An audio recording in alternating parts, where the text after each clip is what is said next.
siling liwanag.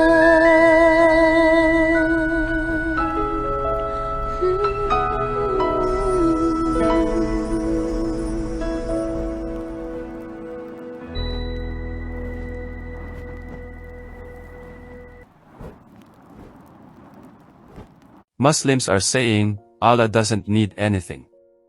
He is not dependent on anything. He is self-sufficient by himself. Guys, let me refute that by logic. First off, as supplemental, let me prove first that in the Bible, time is eternal and uncreated. The biblical term in English like forever and everlasting is actually olam in Hebrew. Here is the Hebrew dictionary.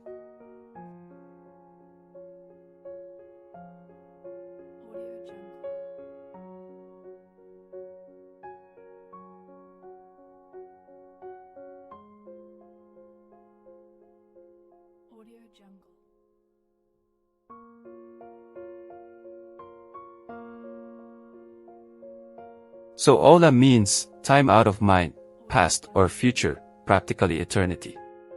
That is the definition, right? Meaning, eternity is time. In that case, then time is eternal or uncreated.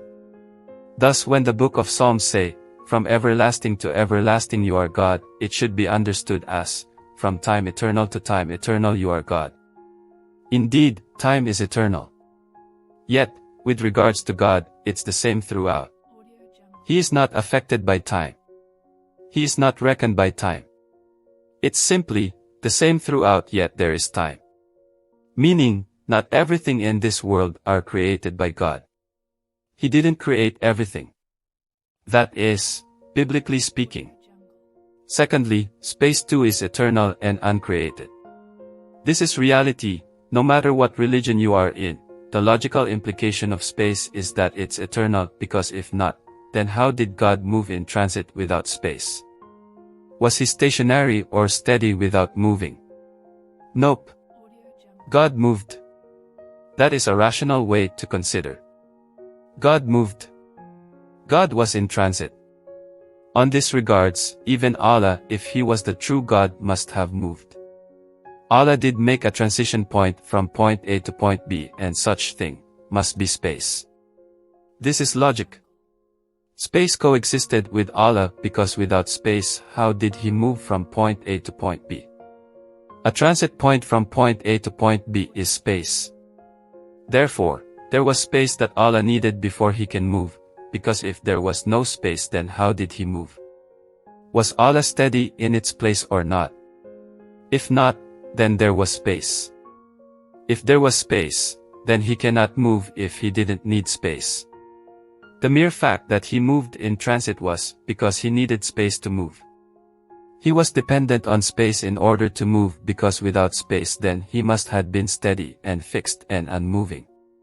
But because he moved in transit, then he was dependent on space. This reality falsifies what Allah revealed, that he don't need anything. Logically, it is inevitable that he needed space to move. But if you say, Allah didn't move or doesn't move, so he never needed space, then that kind of logical assumption defeats the very idea of certainty. An assumption will never be certain. But is it true that Allah never moves? If he moved, then he needed space, because without space, how must he have moved? They will object and say, before creation there was no space, but he can move because he isn't limited by anything. He isn't physical nor human, so he cannot be limited. How should I answer? Movement has transition points like point A to point B, and that is space, so a God moving in transit from point A to point B is moving in space, actually, which is the understandable premise why Allah was limited by space. You cannot remove space around Allah, because in doing that then he must have no transitional points in his existence. He must have been stationary. The logical reality that he moved precipitates his coexistence with space. Thus in deductive conclusion, he needed space in order to move, because without space, how must he had moved? On this logical premise, then it's conclusive, Allah needed space to move. Lastly, How did Allah move when there was yet nothing? Is it a mystery? Is there a mystery in Quran? If so, then it contradicts what Allah said that everything in the book is clear. Thank you.